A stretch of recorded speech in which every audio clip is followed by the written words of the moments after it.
Hello data structure lovers, আজকে আমরা data structure and অ্যালগরিদমের আরও একটি বিশেষ টপিক নিয়ে চলে এসেছি।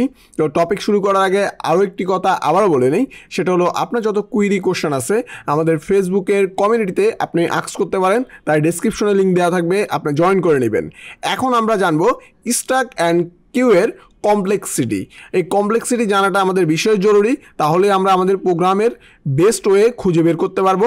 ডাটা স্ট্রাকচার জানার পরে কোন ডাটা স্ট্রাকচারের কমপ্লেক্সিটি কত এটা জানলেই কোনটা কখন অ্যাপ্লাই করব এটা আমরা খুঁজতে পারবো। তো এখন আমরা জানবো স্ট্যাক অ্যান্ড কিউ এর ডিলেট এবং অ্যাক্সেস এবং ইনসার্ট।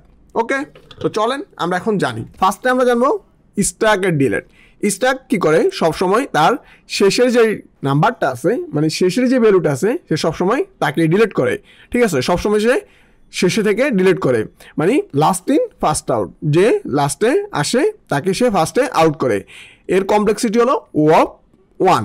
ঠিক আছে, একবারই সে কাজটা করে। এবং অ্যাক্সেসের ক্ষেত্রেও সে একবারই কি করে, লাস্ট ইন ফার্স্ট আউট, লাস্টে যে ইন হয় আবার ফার্স্টে তাকে আউট করে, ফার্স্টেই তাকে কি করে, অ্যাক্সেস করে। তাহলে তার কমপ্লেক্সিটি ওয়াপ 1।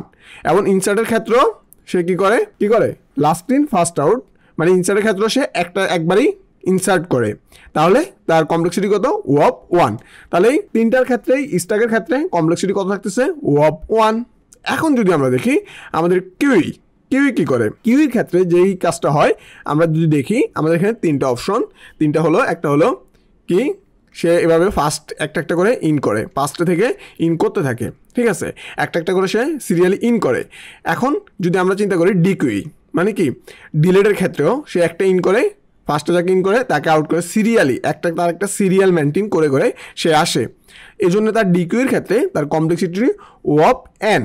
ঠিক আছে, তো এই যে আমাদের এন কিউয়ের ক্ষেত্রেও সেমভাবে সে কাজ করে, একটা করে সিকোয়েন্সলি সে ইনসার্ট করে।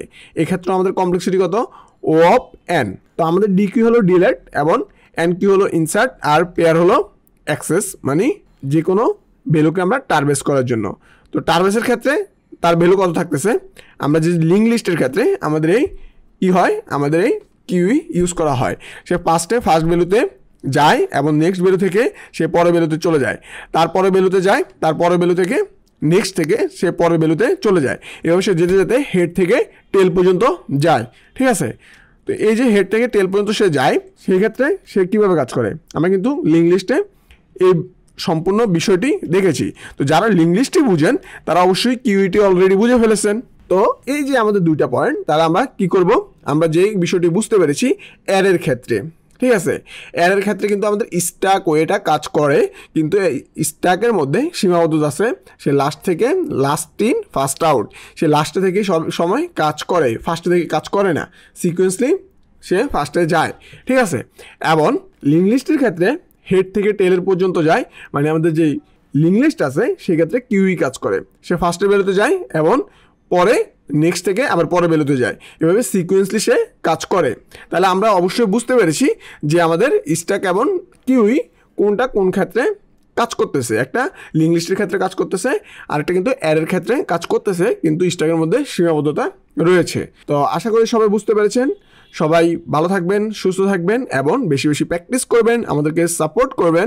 যদি ভিডিও করতে কোনো একটা পয়েন্ট মিস্টেক হয়ে যায় বা বলার ক্ষেত্রে ভুল হয়ে যায়, অবশ্যই কমেন্টে জানাবেন যে এই পয়েন্টটা মিস্টেক হয়েছে। অবশ্যই আমরা চেষ্টা করব ওটা আপনাদেরকে কমেন্টে আনসার দিয়ে দেওয়ার জন্য। তো আল্লাহ হাফেজ।